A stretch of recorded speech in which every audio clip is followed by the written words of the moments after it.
Our second product presentation will be from DigiValet, which has been enhancing the guest experience at iconic hotels since 2008.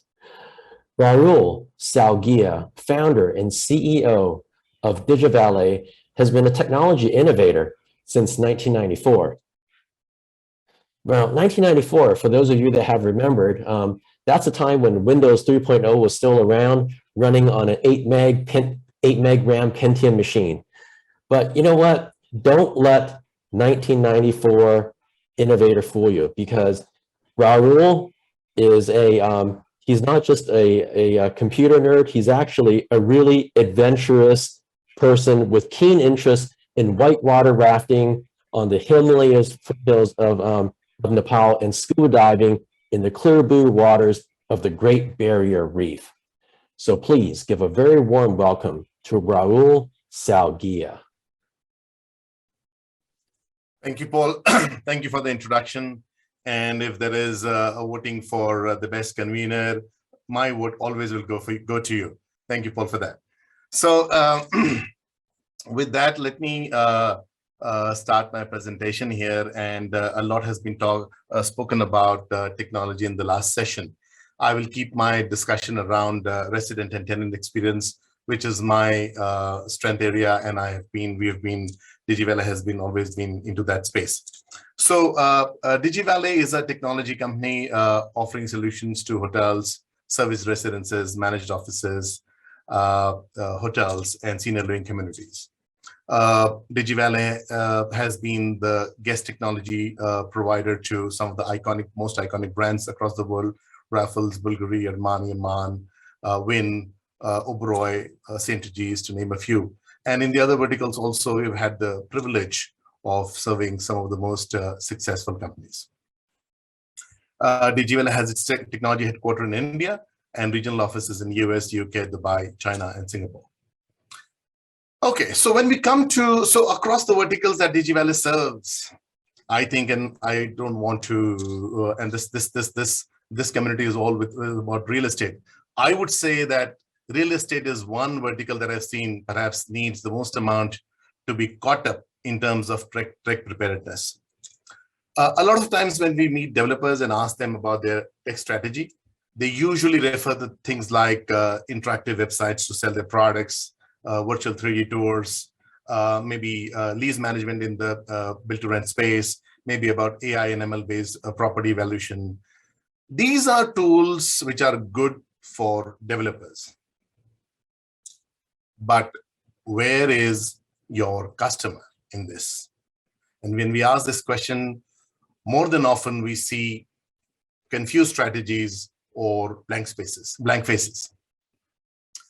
Now, in today's world, if you see the businesses that are most successful are the ones that have built their strategies, keeping the customer at the very center. And when I'm saying customer, I'm talking about the consumer, the one who's actually using the space, who's actually using the end product. A guest in a hotel room is the final consumer, not the developer or the operator. So when I'm talking about most successful companies, they've always kept their focus on the end consumer. Let me give you an example of Uber, which has been, let's say, a disruptor, tech-led disruptor, offering services in a real world. Now, they kept their focus completely on the consumer, trying to make the ride booking very simple, quick, efficient, transparent. That was a single agenda they kept when building the product. And keeping the consumer happy, the end consumer happy, they have been able to dwarf the biggest of the challenges like fleet management or even the restrictive union laws. Another example is Airbnb, which is another tech-led disruptor in its industry. And today their market cap is bigger than perhaps most of the hotel companies. The business of real estate is not different. Conventionally, historically, the challenges here may be about land acquisition, about financing, about asset management, about all of those issues. But a tech-led disruption here cannot be, let's say, overruled. Now, to avoid what Uber did to Hertz car rental, real estate companies really need to take technology seriously when designing their customer-centric initiatives. The consumer today is very different from what it used to be a decade ago. Whether this consumer is about this screen, don't worry, this is blank. Whether this consumer is about a home buyer, an office tenant, or let's say a student, or someone who's working at a co-living space. Now, today's consumer wants cafeteria, they want restaurants, they want entertainment, they want spa, they want laundry, they want grocery, they want fitness, they even need daycare for their dogs in the community, or even better, if it is a doorstep service. Today's consumer is not interested in shoveling snow or mowing the lawn or blowing the leaves. The young generation, or the Gen Z as it is called, is super tech savvy, having grown up with holding an electronic device in their hand. Most of them would shy away from eye-to-eye contacts, perhaps relying on FaceTime or WeChat or WhatsApp for making calls. When we talk about senior living, 80% of the residents rely on technology to access information or access medical help. Now, with this changed consumer approach, with this changed consumer expectations, real estate companies, developers, planners need to take technology seriously in their planning effort.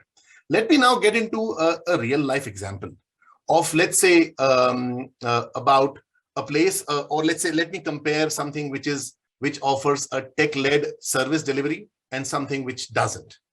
So let's say this is you who works out of a co-living space, a co-working space, or maybe works out of a plush managed office, or lives in a service residence.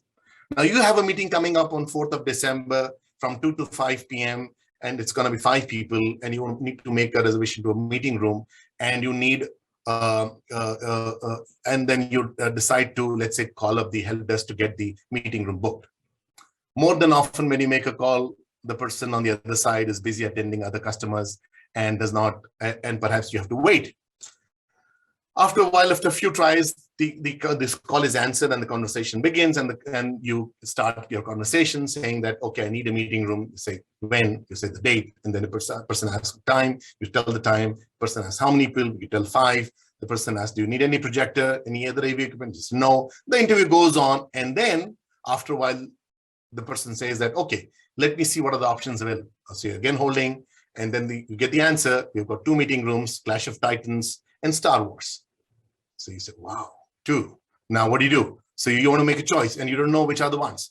So the person says, okay, let me send you the catalog in an email, have a look at our different meeting rooms and come back to us. The call drops, you get a mail, you get to see the catalog, and then you realize, okay, Clash of Titan works good for me. And then you again make a call, and this time it's a different person on the call.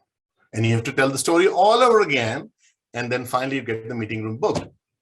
But you forgot to talk about snacks.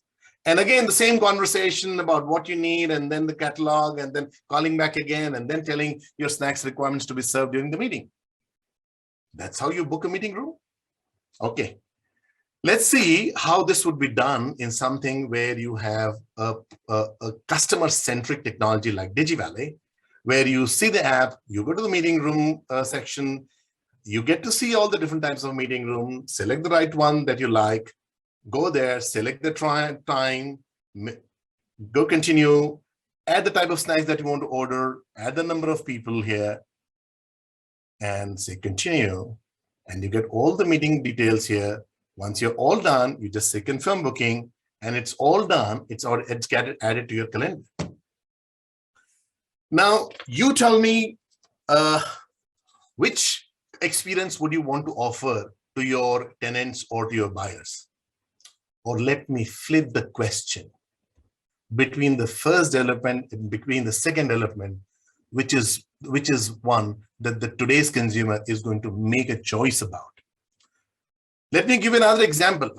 A smartphone today for us is much beyond a smartphone. It has our phone directory, so we don't need to carry our phone diary. It has our calendar, so we don't need to carry our yearly planner. It has our bank information, credit card information, so we don't need to carry a bunch of plastic cards with us.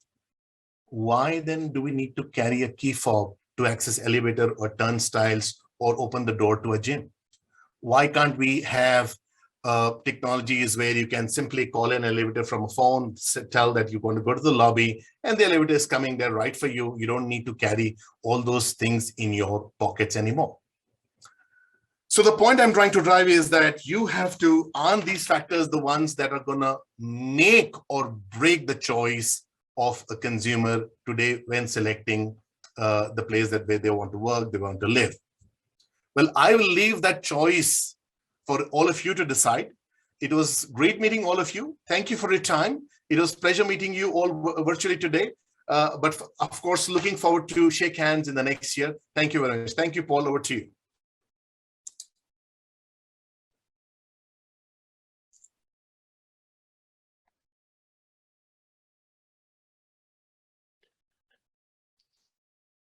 Great. Thank you very much, Rahul, for that wonderful presentation.